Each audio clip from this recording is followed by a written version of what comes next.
એનામાં એક માનવતાને પ્રમાણિકતાનું ઉદાહરણ સામે આવ્યું છે. બસમાં ભૂલી ગયેલા પૈસા તેમના કાઉન્સિલર ની મદદ તેમજ કંડક્ટર ની ઈમાનદારીથી સાચા માલિક સુધી પૈસા મળી ગયા છે.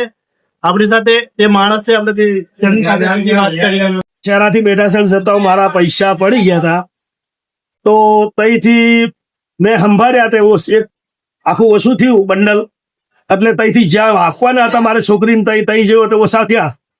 એટલે પછી ખોરાખોરી થઈ તે મેં ફોન કર્યો સલીમભાઈને, શહેરા ફોન કર્યો. સલીમભાઈએ હોમો બસમાં ફોન કર્યો તો એ પૈસાના સમાચાર મળ્યા કે મળી ગયા. તો આજે મને સોમવારે હોજે 7 વાગે સલીમભાઈના હાથો કંડક્ટરે મને હોપરટ કરી દીધા. ભાઈ બરોબર. આ વિશે કંડક્ટરને શું કહેશો? આ લોકોને શું સંદેશ આપશો? કંડક્ટરની ઈમાનદારી કહેવાય કે ભાગશાળી કહેવાય. તે મને પૈસા આવેલા, નકર પૈસા વસ્તુ છે કોઈ આપે નહીં, પણ બહુ સારો માણસ કહેવાય, ભાગશાળી કહેવાય. એમ તો ભગવાને મારા પરસેવાના હતા એને મેં હોપરટ કરી દીધા. સલીમભાઈએ મહેનત કરી, બરોબર. આગળ ફોન કર્યો તો સલીમભાઈથી પૈસા આપણે હોપરટ થઈ ગયા છે. અશ્વિનભાઈ નાનજીભાઈ, હું ગુજરાત એસટીમાં નોકરી કરું છું, વિભાગ મહેસાણા, ડેપો ખેરાલુ. હું મારી ફરજ 4 તારીખે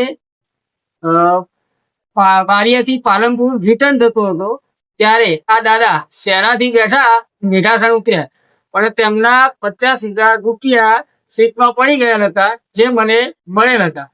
તે આજે હું યાની કે 6/7/2026 એમને પરત કરું છું. આ જાણ પૈસાની તમને કેવી રીતે થઈ? મને આ પૈસાની જાણ એક મારા ડેપોમાંથી ફોન આવ્યો. હું સિક્કી આજુબાજુ ગોત્યા તો કોઈ વાર રહીને મને મળે કે સિક્કી અંદર કહેવાય કે સિક્કી અંદર નીચે પડી ગયેલા, એ કોઈને દેખાયા હતા નહીં. આ બાદ તમે શું કર્યું? આ બાદ મારો ફોન આવ્યો કે એમને મેં કીધું મને મળી ગયા છે.